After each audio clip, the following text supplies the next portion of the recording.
ሳይንስና ቴክኖሎጂ በአሜሪካ ከአሜሪካ ፊሎሶፊካል ሶሳይቲ እስከ ኤአይ እድገት። ከዓለማችን ሀያልና ተጽዕኖ ፈጣሪ ሀገራት አንዷ የሆነችው አሜሪካ እንዴት እዚህ እንደደረሰች፣ የሳይንስና ቴክኖሎጂ እድገቷ ምን እንደሚመስል በዚህ አጭር ፕሮግራም መግለጽ ከባድ ቢሆንም ዋና ዋና ቁልፍ እውነታዎችን ግን ማቅረብ ይቻላል። የአሜሪካ የሳይንስ ንሸጣ ወይም ኢንስፓይሬሽን የተወለደው እንደ አውሮፓውያን አቆጣጠር በ1740 ዓመተ ምህረት ሲሆን ከእንግሊዝ ቅኝ ግዛት ለመውጣት ጥረት በሚያደርጉ ቅኝ ተገዢዎች በተጸነሰ ሐሳብ ነበር። በ1742 ዓመተ ምህረት ቤንጃሚን ፍራንክሊን የተባለ ሰው አስፈላጊ ዕውቀት ብቻ promoting useful knowledge የሚል ጽንሰ ሐሳብ ይዞ የአሜሪካ የፍልስፍና ማህበር ወይም የአሜሪካ ፊሎሶፊካል ሶሳይቲ የሚባል ተቋም መሰረተ። የዚህ ማህበር ዋነኛ ዓላማ ቅኝ ተገዢዎቹ እንደ ቅኝ ገዢዎቻቸው የተደራጁ እንደ ዩኒቨርሲቲና የምርምር ተቋማት ያሉ ውስጥ ገብተው ለመማር ያልታደሉ ሆኖም ግን ጠንካራና ብልህ ሐሳብ ያላቸውን ቅኝ ተገዢዎች በመመልመድ እንደ እንግሊዝና ሌሎች የወቅቱ ተጽዕኖ ፈጣሪ ሀገሮች በሐሳባዊ ፍልስፍና ወይም ቲዮሬቲካል ፊሎሶፊ ላይ ብቻ ሳይሆን ተጨባጭ ለውጥ ለማምጣት ሐሳብን ወደ ተግባር ለመለወጥ የሚያስችልና በተግባር ላይ የተመሰረተ የነጻነት ጉዞ የወለደው እንቅስቃሴ ነበር። ይህ እንቅስቃሴ ከታሰበው በላይ ውጤትን ማስመዝገብ ቻለ። ከነጻነት በፊት የተመሰረተው የማህበሩ ጠንካራ እንቅስቃሴም ከነጻነት በኋላ በፍጥነት እያደገ ሄዶ የተለያዩ የሳይንስ አካዳሚዎችንና የምርምር ተቋማትን ለመፍጠር ቻለ።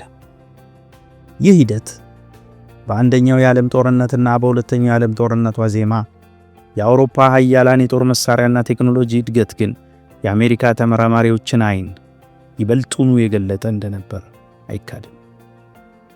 በተለይ ደግሞ በሁለቱ ተዋጊ ጎራዎች የዓለም ሀያል ሆኖ ለመውጣት የሚደረግ ግብ ሰበብ የጦርነትና የሰላም እጦት ሰለባ የሆኑት ለስደት የተዳረጉ ምሁራኖች ከአውሮፓና ከሶቪየት ህብረት ወደ ተሻለችውና ያኔ ዲሞክራሲን ለመገንባት ዘላቂ ሰላምን ለማጽናት መሰረቷን ትጥል ወደ ነበረችው አሜሪካ መፍለስ ለአዲሲቷ ሀያል ትልቅ የእውቀት በር መክፈቻ ቁልፍን ለማስጨበጥ ቻለ። በ1920 ዓመተ ምህረት ከሶቪየት ህብረት ወደ አሜሪካ ከፈለሱ ቤተሰቦች የተወለደው በትውልድ ስሙ ፔትሮች በኋላ አይዛክ አሲሞቭ አንዱ ነበር። የዚህ ሰው ታሪክ ወደ ኋላ እንመለስበታለን። የአሜሪካ የኤአይ ውልደት። የአሜሪካ የኤአይ ውልደት የተጀመረው በዚህ ጊዜ ነው ብሎ በእርግጠኝነት ለመንገር ከባድ ቢሆንም እንደ አውሮፓውያን አቆጣጠር ከ1940 እስከ 43 ባለው ጊዜ እንደሆነ ብዙ ጥናታዊ ጽሑፎች ያትታሉ። ከላይ ቀደም ብለን የገለጽነውና ከሶቪየት ስደተኛ ቤተሰቦች የተወለደው አይዛክ አሲሞቭ በ1942 ባሳተመው ራን አራውንድ የሚል አጭር ሳይንሳዊ ልቦለድ መጽሐፍን ካሳተመ በኋላ እንደሆነ ግን ይታመናል። ደራሲው በመጽሐፉ ግሪጎሪ ፖል እና ማይክ ዶኖቫ የተባሉ ሁለት ኢንጂነሮች ስለፈጠሩት አንድ ሮቦት ይተርካል። በዋናነትና የበርካታ አንባቢያንን ቀልብ የገዛው የመጽሐፉ ምዕራፍ ግን ስለ ሶስቱ ሮቦቶች እንዲገዙበት የጻፋቸው ሕገ መንግስታዊ የሚመስሉ መተዳደሪያ ትዕዛዞች ነበሩ። ትዕዛዞቹ እንዲህ የሚሉ ነበሩ። ትዕዛዝ 1: ማንኛውም ሮቦት ሰውን መጉዳት ወይም በግዴለሽነት የሰው ልጆች እንዲጎዱ መፍቀድ የለበትም። ትዕዛዝ 2: ማንኛውም ሮቦት ከመጀመሪያው ሕግ ጋር እስካልተጋጨ ድረስ የሰው ልጆች የሰጡትን ትዕዛዝ ሁሉ ያከብር ዘንድ ግድ ይለዋል። ትዕዛዝ 3: ማንኛውም ሮቦት ከሁለቱ ሕግጋት ጋር እስካልተጋጨ ድረስ የራሱን ህልውና ይጠብቅ ዘንድ ግድ ይለዋል። ይህ የአሲሞቭ መጽሐፍ በርካታ ሳይንቲስቶችን ነሸጠ። ከነርሱም መካከል አሜሪካዊው የአእምሮና የኮምፒውተር ተመራማሪ ማርቪን ሚንስኪ አንዱ ነበር። በተመሳሳይ ዘመን ከአሜሪካ 3000 ማይልስ ርቀት የምትገኘው እንግሊዝ ውስጥ የነበረ ሌላው ሳይንቲስት አለን ተሪንግ ከአሲሞቭ በተለየ ቦምቤ የተሰኘ የሂሳብ ቀመርን የሚያረቅ ማሽን በተግባር ሰርቶ ማሳየቱና ይኸው ማሽን እንግሊዝ በጀርመን ተወስዶባት የነበረውን የጦር ሜዳ ብልጫ ለመቀልበስ የሚቻልበትን በስለላ የተገኘ ሚስጥራዊ ኮድ ለመስበር መቻሉ በአውሮፓና በአሜሪካ ለኮምፒውተር ምርምር ይሰጥ የነበረው ስፍራ በመንግስታት ደረጃ ትልቅ ቦታ እንዲሰጠው ምክንያት ሆነ። የዘመናዊ ኮምፒውተር አባት በመባል የሚታወቀው አለን ተሪንግ ኮምፒውተር በብዙ ምርምርና የፈጠራ እድገት ከታከለበት ሰዎችን ማነጋገርና እንደ ሰው ማሰብ የሚችል ይሆናል የሚል ጠንካራ እምነት የነበረው ሰው ነበር።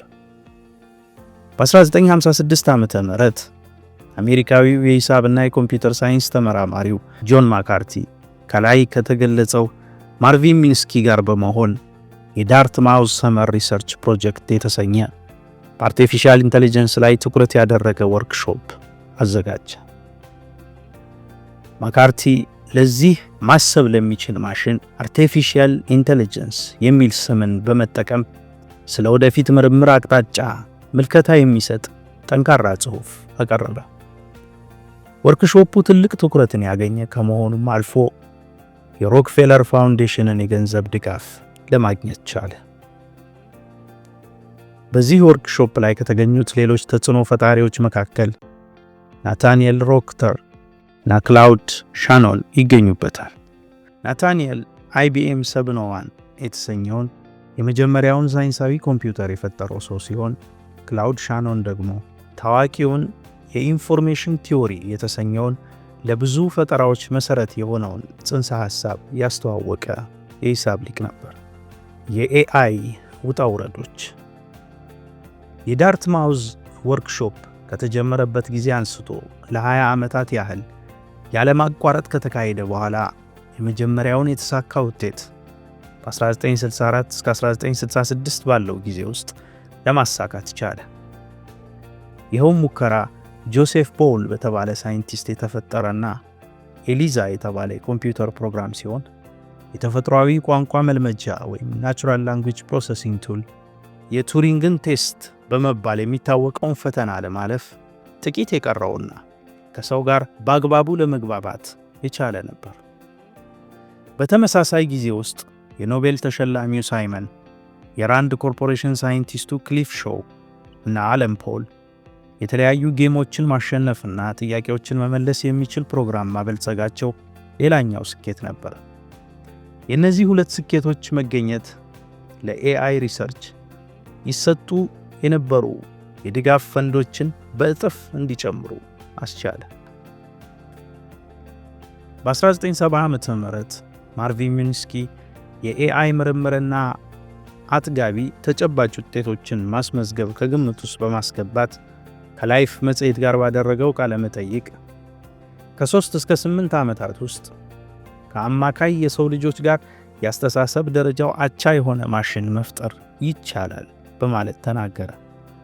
ይሁን እንጂ ከ3 ዓመታት በኋላ በ1973 ዓመተ ምህረት የአሜሪካ ኮንግረስ ለኤአይ ሪሰርች እየተበተነ ያለው ገንዘብ በባዶ ተስፋ ወይም ምኞት ላይ እንደሆነ በመግለጽ ረጅም ሀተታ ሰጠ።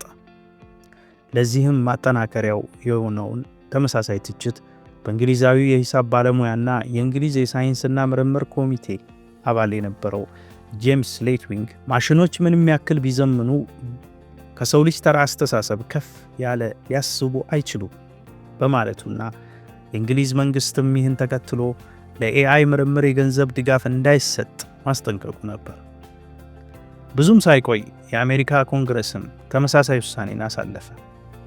በዚህ የፈተና ወቅት ብቸኛው የምርምር ተቋማቱን በገንዘብ ይደግፍ የነበረው ተቋም የአሜሪካ የውትድርናና የደህንነት መስሪያ ቤት ብቻ ነበር። ይሁን እንጂ ህልማቸውን ለማሳካት ይተጉ የነበሩት ምርምር ተቋማቱ በዚህ ውስን የሆነ የድጋፍ ሁኔታ እንኳን ስራቸውን አላቋረጡም ነበር። የትጋታቸው ትልቅ ምርታ ለማሳየት የቻለው ግን በ1997 ዓመተ ምህረት የአይቢኤምን ዲፕ ብሉ የተሰኘ ፕሮግራም ተከትሎ ነበር። ይህ ፕሮግራም 20 ስቴፖችን በአግባቡ ማጤን የሚችል የቼዝ ተጋጣሚ ሲሆን ሩሲያዊውን የዓለም ቼዝ ቻምፒዮኑን ጌሪ ካስፓሮቭን ድል ለማድረግ ቻለ። ይሁን እንጂ ምንም እንኳን ዲፕ ብሉ ማሰብ የሚችል ረቂቅ ሲስተም ቢሆንም ተመራማሪዎቹ የመደቡት ግን መረጃም በአግባቡ መረዳት የሚችል ኤክስፐርት ሲስተም እንደሆነ እንጂ ለኤአይ ብዙ ሥራ እንደሚቀር በማመን ነበር። ቀደም ባለው ጊዜ በ1949 ዓመተ ምህረት ካናዳዊው ሳይኮሎጂስት ዶናልድ ሄብ የሰው ልጆችን የአስተሳሰብ ትስስር ወይንም ኒውራል ኔትወርክስ ኮፒ በማድረግ ኮምፒውተርን ማሰልጠን እንደሚቻል በመጽሐፉ ጠቆመ።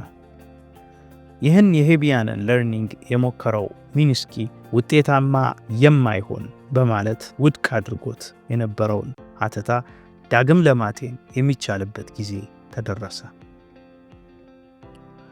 ከ45 ዓመታት በኋላ በ2015 ዲፕ ለርኒንግ በሚል አርቲፊሻል ኒውራል ኔትወርክስ ተመልሶ ቦታውን ያዘ። በዚሁ ዓመት ጉግል አልፋ ጎ የሚል ፕሮግራምን አስተዋወቀ። ፕሮግራሙ እንደ ቼዝ ያለና ከቼዝ የሚከብደውን ጎ የተባለ ጌም መጫወት የሚችል ረቂቅ ተጋጣሚ ነበር። ቼዝ 20 ስቴፖችን በአንድ ጊዜ ማሰብ የሚጠይቅ ሲሆን ጎ ግን 361 ስቴፖችን በአንድ ጊዜ ማሰብን ይጠይቃል። በኤአይ ምንም ያክል የሚያስቡ ማሽኖችን መፍጠር ቢቻልም ጎን ለማሸነፍ የሚችሉ ማሽኖችን መስራት ግን የማይታሰብ ነበር። የጉግሉ አልፋጎ ግን የሰው ተጋጣሚውን ለማሸነፍ ቻለ። ዛሬ ላይ ትልልቅ ተቋማት ያቀረቧቸውና የሰው ልጆችን መልክ መለየት የሚችሉ መተግበሪያዎች፣ ሰው አልባ መኪናዎች፣ ድምፅ የሚለዩበትና ሌሎች የአርቲፊሻል ኒውራል ኔትወርክስ እሳቤ በአንድ ወቅት ሚንስኪና ጓደኛው ማካርቲ ውድቅ ያደረጉት እሳቤ ነበር። ይሁን እንጂ በጉግል አልፋጎ ስኬት መሰረቱን ለመያዝ በቃ። ለአልፋጎ የተሳካ ፈጠራ መሰረቱን የጣለው ግን የጂኦፍሪ ሂንተን ምርምሮች ሲሆኑ ምርምሮቹ በዶናልድ ሄቢያን ለርኒንግ ላይ የተጀመረውን እሳቤ በደንብ ለማጎልበትና ለማሳደግ በመቻሉ ነበር።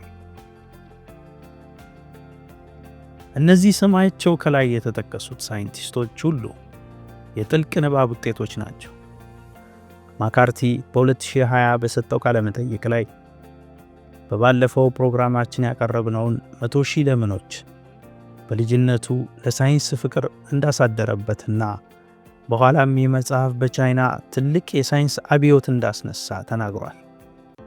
ማርቪን ሚንስኪ አይሮቦት በሚል ዊል ስሚዝ የሰራበትን በ2004 ዓመተ ምህረት የወጣውን ፊልም የአይዛክ አሲሞቭ ራን አራውንድ የተሰኘ መጽሐፍ መሆኑን በዚሁ ክፍል መጀመሪያ ላይ ጠቁመናል። ዛሬ ላይ ዓለማችንን እያነጋገረ ያለውን የሰዎችን አስፈላጊነት ጥያቄ ውስጥ እንዲወድቅ ያደረገውን የኤአይ ጉዳይ ከጥንስሱ እስከ ድግሱ ያደረሱት እነዚህ ታላላቅ ሳይንቲስቶች ትናንት ጊዜያቸውን ሰውተው ያደረጉት ምርምር ዛሬ ላይ የሰዎችን ዕጣ ፈንታ ለመወሰን የሚደረግ ግብግብን ለመውለድ ችሏል። ሀገሮች ከዚህ ተጽዕኖ ለመውጣት ወይም በሰው ሰራሽ ማሽኖች ተገዥነት ስር ላለመውደቅ ይቻሉትን ይታገላሉ። ፈተናው ግን ቀላል አይመስልም። እኛ እንደ ዘበት ለመዝናናትና ለምቾታችን ማረፊያ ስንል ትናንት ስንጠቀምባቸው የነበሩና ዛሬም ድረስ የምንገለገልባቸው ስልኮች፣ ኮምፒውተሮችና መተግበሪያዎች ለነዚህ የኤአይ ምርምር ተቋማት የመረጃ ግብዓት መሰብሰቢያ መሳሪያዎች ነበሩ። የኛ ሆነው የኛ ያልሆኑ ከኛ መረጃ ለመሰብሰብ በእኛው ገንዘብ የተገዙ ፌስቡክ እና ኢንስታግራም ፎቶና ቪዲዮዎችን ከዓለም ጫፍ እስከ ጫፍ ለመሰብሰብ የተሰሩ መተግበሪያዎች ነበሩ። ዋትስአፕ፣ ቫይበር እና የመሳሰሉ ሌሎች መተግበሪያዎች ድምጾቻችንን በፈቃዳችን ያበረከትንባቸው መድረኮች ነበሩ። ሳንገደድ ፈቅደን የተጠቀምንባቸው መገልገያዎች ማሽኖቹን ለማስተማር የሚያስችሉ ትልቅ የመረጃ ግብዓቶች ሆነው አገልግለዋል። እርግጥ የሰው ልጅ ፈጠራ እዚህ መድረሱ ያስደንቃል እንጂ አያስተችም። ይሁን እንጂ የራሱ ውጤቶች ራሱን መልሰው እንዳያጠፉት ግን ያሳስባል። የሰው ልጆች ዕጣ ፈንታ በጥቂት የቴክኖሎጂው ባለቤቶች እጅ እየወደቀ መሄዱ ደግሞ ስጋታችንን ይጨምረዋል። የዚህ ፕሮግራም ዓላማ ከዚህ ስጋት ለመውጣት ብቸኛው አማራጭ በሙሉ ልብ በሳይንስና ቴክኖሎጂ ላይ ትኩረት ያደረገ ጠንካራ ትውልድ መፍጠር ላይ ያተኮረ ነው። በዛሬው መልእክታችን ለራሳቸው ኩራት ለኛም መከታ የሚሆን ትውልድ እንፍጠር በማለት እንዘጋለን። በቀጣይ እስክንገናኝ ቸር ያቆየን።